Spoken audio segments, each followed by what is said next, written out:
ഞാനൊരു പാട്ട് പാടാം, കുഞ്ഞുമണി വീണ. അല്ല ഇതാര്? സാറോ? താനെന്താണോ മാമ ഇവിടെ? ഞാനല്പം ചിക്കിരി വാങ്ങാൻ വന്നാ. എന്നാലും സാറ് ഭയങ്കര ഭാഗ്യവാനാ. മാഡം അങ്ങനെ ആരെപ്പറ്റി അഭിപ്രായം പറയാറില്ല. പക്ഷെ സാറിന്റെ കാര്യം ഒരു 100 വട്ടം പറഞ്ഞു. ചെല്ലി ആ എക്സ്ക്യൂസ് മീ. എന്താണോ ഇത്? ഇനി ചിലപ്പോ എനിക്ക് അടിക്കാൻ പറ്റിയില്ലെങ്കിലോ? എന്താ? ഒന്നുമില്ല, അകത്തോട്ട് എന്നാട്ടെ. Madam waiting for you. Bye bye. അങ്ങോട്ട് പോണത് 2 കാലിൽ നടന്ന്, ഇങ്ങോട്ട് വരാൻ പോണത് 4 പേര് ചുമന്ന്.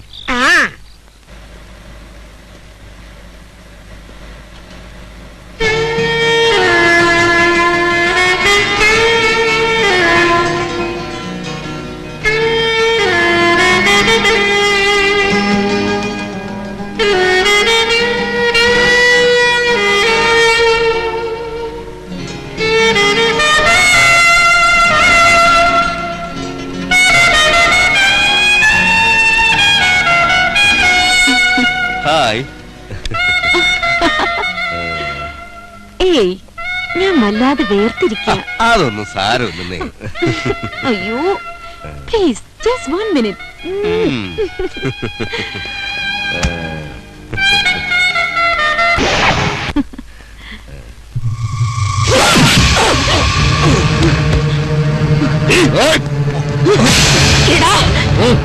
നിന്നെ ഈ വീട്ടിലേക്ക് വിളിച്ചു വരുത്തിയത് അത്തറും പൂശി ബെഡ്റൂമിൽ അന്തി ഉറക്കാൻ വേണ്ടിയാണെന്ന് കരുതിയോ? തെക്കേ വാര്യത്തെ ശർമ്മയ്ക്ക് ആണും പെണ്ണുമായിട്ട് കിട്ടിയ നീതിയായിരുന്നടാ ഞാൻ. നിന്റെയൊക്കെ ചുടുചോര കൊണ്ട് തിരുത്തി എഴുതും ഞാൻ. ഇവിടുത്തെ നീതി പുസ്തകത്തിന്റെ താളുകളിൽ പിടിച്ചിരിക്കുന്ന ദ്രവിച്ചു തുരുമ്പിച്ച നിയമലിപികൾ.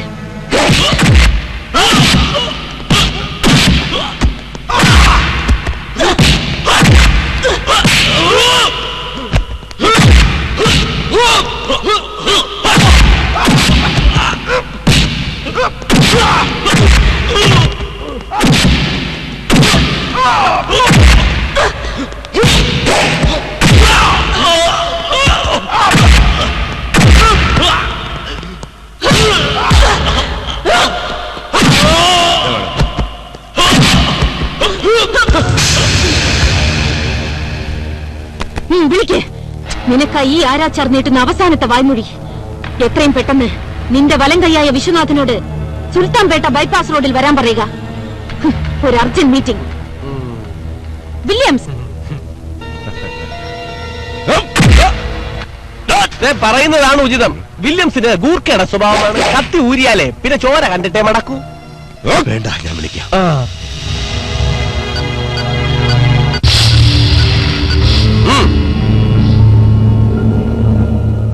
ഹലോ വിശ്വനാഥൻ, ഞാൻ വാവച്ചൻ.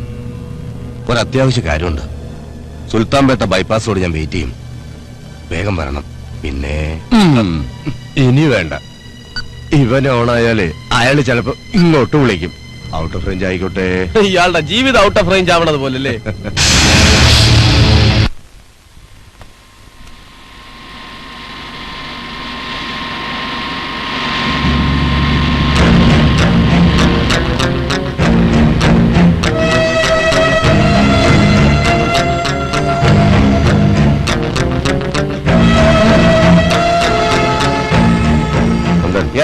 വിളിക്ക് CA മോഹൻദാസിനെ.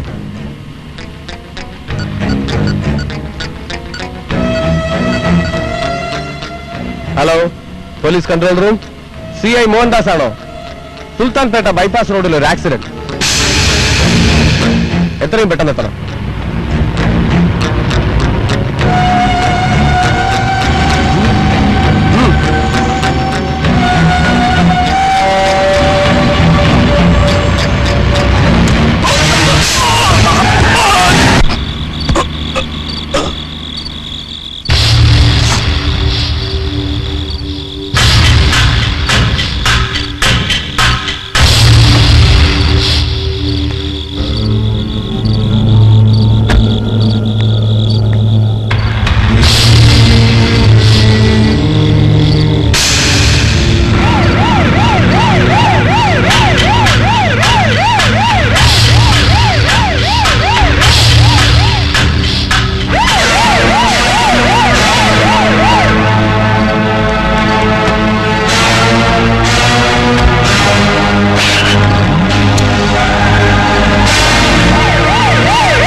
സാർ എല്ലാരും പറയാറില്ലേ കൈനീട്ട് നന്നായാൽ പിന്നെ ഇരിക്കാൻ സമയം ഉണ്ടാവില്ലെന്ന്. ഇങ്ങനെ ഒന്നിനു പുറകെ ഉണ്ടായിട്ട് വന്നാൽ നമ്മൾ എങ്ങനെ ആദ്യത്തേത് കണ്ടുപിടിക്കും?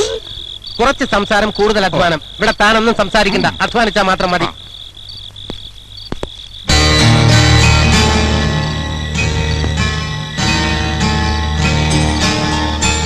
എങ്ങനെയുണ്ടോ? കൊള്ളാം സാർ, നല്ല ഒന്നാന്തരം പൈസ. ഒരു 19 രൂപ വില വരും സാർ വെച്ചോ. ഇതിനകത്തുള്ള എമൗണ്ട് നമുക്ക് 50-50 ആയിട്ട് എടുക്കാം. ഞാൻ ഉദ്ദേശിച്ച സാറിന് ഈ പേഴ്സ് വെച്ച് ഞാൻ കൊലയാളികളെ കണ്ടുപിടിക്കും. ഇനി പറ, ഞാനൊരു മണ്ടനാണോടോ? ഒരിക്കലല്ല സാർ. എന്നാലാണ് ഇത് വെച്ച് അവരെ കണ്ടുപിടിക്കുക അത്ര എളുപ്പമുള്ള കാര്യമല്ല. അതെ സാർ.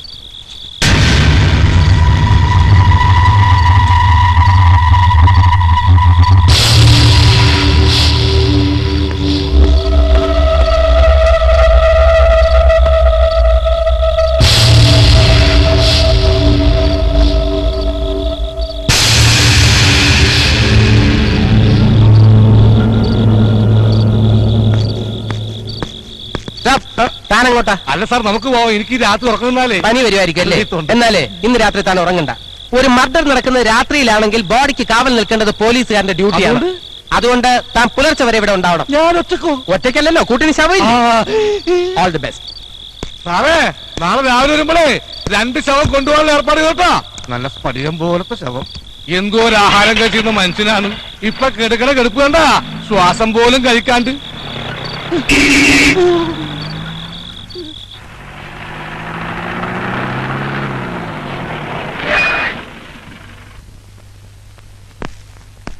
കാമരാജ,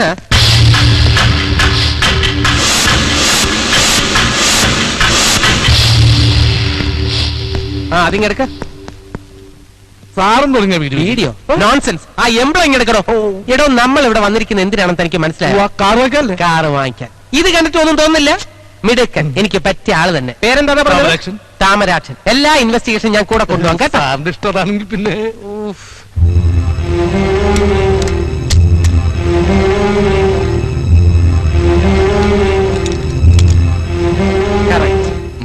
ഇത് ഈ കാറിൽ നിന്ന് തന്നെയാണ് വീണിരിക്കുന്നത്. സാർ, ഒരു പ്രൊമോഷൻ ഉറപ്പാ. ഇവൻ ഇപ്പൊ തന്നെ പൊക്കെടുത്ത് ലോക്കപ്പിൽ ഇട്ടാലോ? എടോ, ആരെങ്കിലും പൊക്കുന്നതിന് മുമ്പ് സ്വന്തം ആരോഗ്യസ്ഥിതിയോട് കണക്കിലെടുക്കാം. ആക്ച്വലി ഞാൻ ആ പൊക്കലിൽ ഉദ്ദേശിച്ചത്. ഏത് പൊക്കലിന്റെ കാര്യമായാലും തീരുമാനങ്ങളെല്ലാം ഞാൻ എടുത്തോളാം. എന്തെങ്കിലും മണ്ടത്തൊരു ആവശ്യം ഉണ്ടെങ്കിൽ ഞാൻ തന്നോട് ചോദിച്ചോളാം. അതല്ലേ നല്ലത്? അതെങ്ങനെ നല്ലതാവും? നല്ലതാവില്ലല്ലോ. അതെ, ഞാൻ അപ്പോഴേ പറഞ്ഞില്ലേ ആ മോഹൻദാസിനെ കൊണ്ട് ഇതൊന്നും കൊള്ളില്ലെന്ന്. എന്റെ പൊന്ന് സാറേ, അവനെ മാറ്റി കേസ് വേറെ വല്ല ആമ്പിള്ളേർക്കും കൊടുക്ക്. ഇവനെയൊക്കെ താക്കി കൊടുപ്പിട്ട് തന്റെ ഓഫീസിന്റെ മുമ്പിൽ കണ്ണുപെടാതെ നിർത്താൻ കൊള്ളാം. മരിച്ചതെന്റെ ബിസിനസ് പാർട്ണറാ. എത്രയും വേഗം കുറ്റവാളികളെ തിരിച്ചറിയണം. അതെടോ, പാവച്ചൻ എന്റെ കാറിന് മുമ്പിലാണ് വന്ന് വീണത്. അയാളെ ആരോ വണ്ടിയുടെ മുമ്പിലേക്ക് വലിച്ചെറിയായിരുന്നു. എന്നാ പിന്നെ സാറിനാക്കാൻ എസ്പിയോട് പറഞ്ഞാ പോരായിരുന്നു. എന്നിട്ട് ഞാൻ പ്രതിയാണോ അല്ലേ? ഞാൻ അകത്ത് ഇൻവെസ്റ്റിഗേറ്റ് ചെയ്യുന്ന സമയത്ത് ഞാൻ പുറത്ത് ഇൻവെസ്റ്റിഗേറ്റ് ചെയ്യും. വേണ്ട, താൻ പുറത്ത് നിന്ന് ആരും കാണാതെ 2 ബീഡി വലിച്ചു. Thank you sir. കാര്യം വരണം. തന്റെ അന്വേഷണമൊക്കെ ഏത് വരെയായി? നടക്കുന്നു സാർ.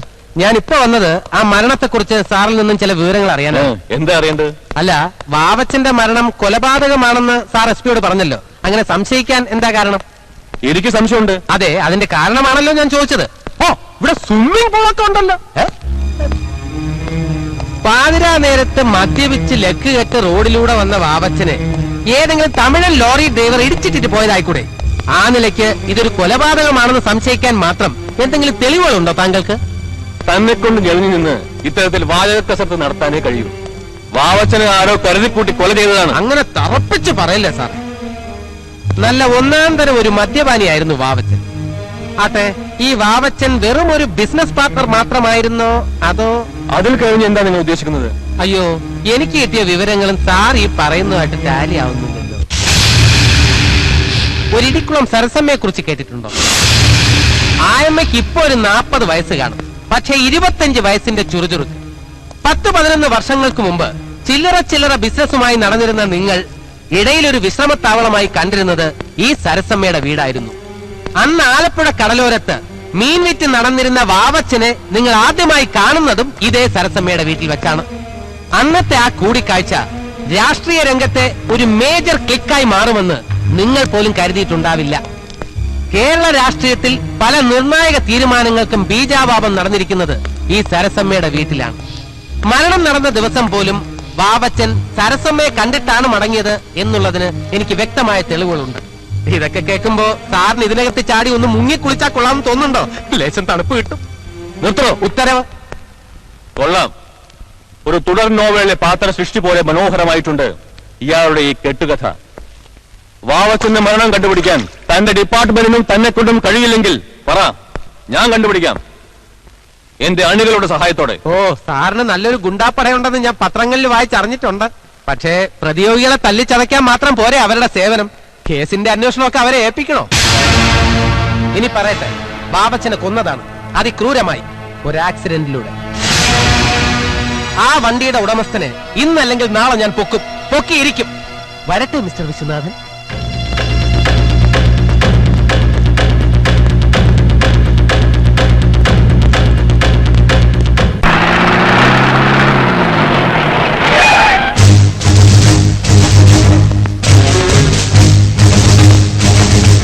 മാരുതി ഓമന എന്താണ്? നല്ല വണ്ടിയാണ് സാർ. അവർ കൊടുക്കുമെങ്കിൽ വാങ്ങിക്കായിരുന്നു. എനിക്ക് ഈ കാറ് മൊത്തമായിട്ട് താല്പര്യമില്ല. നമ്പർ പ്ലേറ്റ് മാത്രമായിട്ട് കൊടുക്കൂ. അങ്ങനെ കൊടുക്കൂല സാർ, അവർക്ക് വെച്ചോണ്ട് നടക്കണ്ടേ. എന്തെങ്കിലും കാശുള്ള ഈ വണ്ടി ഞാൻ വാങ്ങിച്ചേനെ. ഈ വണ്ടി കൊടുക്കൂല. ഓ ന്യൂസ്. താനാരാ? ഞാൻ നന്ദൻ. അല്ല, നമ്മളാരാ? നമ്മള് ഈ കോർപ്പറേഷനിൽ നിന്ന് കൊതുകിന് തൈലം തളിക്കാൻ വന്നവരാ. അതെ. കിട്ടി. യൂണിഫോമിൽ പോലീസിന് മനസ്സിലായിരുന്നു. Sorry sir. കൂടുതൽ ഓവർ സ്മാർട്ട് ആവല്ലേ. ആൾ ഇടിയനാ. ഇടിയറ്റോ? ഇടിയൻ. അയ്യോ, നമ്മൾ ഇടിയനും പൊടിയനും ഒന്നും അല്ലേ. മാഡം ആവത്തുണ്ടോ? പിന്നെ ഉണ്ടല്ലോ. രാമരാക്ഷ, പേടിപ്പിക്കല്ലേ. മുഖം കണ്ടാലേ അറിഞ്ഞൂടെ ആള് പാവം. ആരാ, എന്ത് വേണം? മിസ്സാണോ മിസ്സിസ് ആണോ എന്ന് എനിക്കറിയില്ല. എനിക്ക് പാർവതി ഒന്ന് കാണണം. മാഡം അല്പം തിരക്കില്ല. നിന്റെ മാഡം മുഖ്യമന്ത്രിയൊന്നുമല്ലല്ലോ. അല്ല, ഞങ്ങൾക്ക് പോകാൻ അല്പം തിരക്കുണ്ട്, ഒന്ന് വിളിച്ചാ കൊള്ളായിരുന്നു. താമരാക്ഷ, പൊതുജനം പലവിധം. Good morning. മോർണിംഗ്. എന്താ സി ഐ സാർ ഇങ്ങോട്ടൊക്കെ? വെറുതെ പ്രത്യേക രീതിയിൽ കൺസ്ട്രക്ട് ചെയ്തിട്ടുള്ള ഈ ബംഗ്ലാവ് എന്നെ വല്ലാതെ ആകർഷിച്ചു. പലപ്പോഴും ഞാൻ ആലോചിച്ചിട്ടുണ്ട് ഈ ബംഗ്ലാവ് ഒന്ന് വന്ന് കാണണമെന്ന്. പുറമേ നിന്ന് കാണുന്നത്ര ഭംഗി ചിലപ്പോ അകത്ത് സാറ് കണ്ടെന്ന് വരില്ല. അത് ശരിയാണ്. ഈ പരസ്യങ്ങളിലൊക്കെ കേട്ടിട്ടില്ലേ, പുറമേ നിന്ന് നോക്കിയാൽ ചെറിയ ഷോറൂം, അകത്ത് കയറിയാൽ വിശാലമായ. ആവശ്യത്തിന് ചിരിച്ചാൽ നിർത്തി. പാർവതി, തനി നാടൻ പേര്, വരുന്നത് ഡൽഹിയിൽ നിന്നും. രണ്ടും കൂടി പൊരുത്തപ്പെടുന്നില്ലല്ലോ. ഡൽഹിയിൽ നിന്ന് വരുന്നവർക്ക് കേരളവുമായി ബന്ധമില്ലെന്ന് അങ്ങനെ തീർത്ത് പറയാൻ കഴിയുമോ സർ?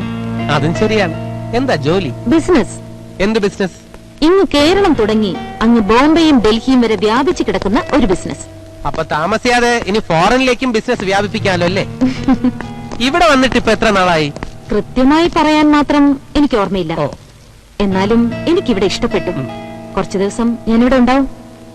ഇപ്പൊ എനിക്ക് അല്പം തിരക്കുണ്ട്. സത്യം പറയാലോ, ഞാൻ നിങ്ങളെ അല്പം ബുദ്ധിമുട്ടിക്കാനാ വന്നത്. മനസ്സിലായില്ല. ഇവിടെ അടുത്തൊരു മരണം നടന്നു, അറിഞ്ഞില്ലേ? അറിഞ്ഞു. എങ്ങനെ അറിഞ്ഞു? പത്രത്തിൽ കണ്ടു. അയ്യോ, ഇത്ര അടുത്ത് നടന്നിട്ടും പത്രത്തിലൂടെ അറിഞ്ഞുള്ളൂ? സംഭവത്തിനൊരു ദൃക്സാക്ഷി ഇല്ല എന്നുള്ളതാണ് ഞങ്ങളെ കുഴയ്ക്കുന്ന മറ്റൊരു പ്രശ്നം. ഇതൊക്കെ എന്നോട് പറഞ്ഞിട്ട് എന്താ കാര്യം സർ? സംഭവം നടന്ന സ്ഥലവും ഇവിടവുമായിട്ട് 2 കിലോമീറ്റർ. ആ സ്ഥിതിക്ക് നിങ്ങളിൽ നിന്ന് എന്തെങ്കിലും കിട്ടാൻ കഴിഞ്ഞാൽ അത് ഞങ്ങൾക്കൊരു എവിഡൻസ് ആയി. നിങ്ങൾക്ക് വേണ്ടത്തക്ക രീതിയിൽ എന്തെങ്കിലും ഞാൻ അറിഞ്ഞാൽ നിങ്ങളെ വിളിക്കാം. Thank you. മാഡത്തിനെ കോൺടാക്ട് ചെയ്യാൻ എന്തെങ്കിലും നമ്പർ? നന്ദൻ. Yes madam.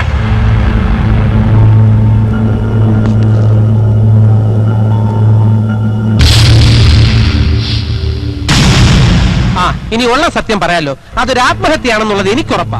പക്ഷെ ഈ പത്രക്കാരും സുപ്പീരിയേഴ്സും സമ്മതിക്കുന്നില്ല. അതുകൊണ്ടാ. വരട്ടെ മാഡം. Thank you. താമരാക്ഷന് ഇവിടെ താമസിക്കാൻ ഉദ്ദേശമില്ലല്ലോ? ഇല്ല. എന്നാ വരൂ. അയാളുടെ ഒരു ചോദ്യവും രീതി. നമ്മളിൽ എന്തെങ്കിലും സംശയമായി കൊണ്ടോ മാഡം? ഏയ്, അയാൾ വെറും ഒരു തിരുമണ്ട. നോ വില്യംസ്, അയാളെ ആ രീതിയിൽ കാണരുത്. മണ്ടൻ വേഷം കെട്ടി നടക്കുന്ന കൂർമ്മശാലിയും ബുദ്ധിമാനുമായ ഒരു കുറുക്കനാണ് അയാൾ. എത്രയോ കേസുകൾ ഇയാൾ തെളിയിച്ചിട്ടുണ്ടെന്ന് അറിയോ നിങ്ങൾക്ക്? അത്തരത്തിലൊരു പ്രശ്നക്കാരനാണെങ്കിൽ അവന്റെ കാര്യം ഞാൻ ഏറ്റു. വേണ്ട. ഡിപ്പാർട്ട്മെന്റിലെ സത്യസന്ധനായ ഒരു ഉദ്യോഗസ്ഥനാണ് അയാൾ. അയാൾ ജയിക്കുന്നതാണ് എനിക്കിഷ്ടം. പക്ഷേ അയാളുടെ ജയം നമ്മുടെ വിജയങ്ങൾക്ക് ശേഷം മാത്രം. സിന്ധു. Yes madam. നാളെ മുതൽ നിന്റെ ഒരു കണ്ണ് അയാൾക്ക് നേരെ ഉണ്ടാവണം.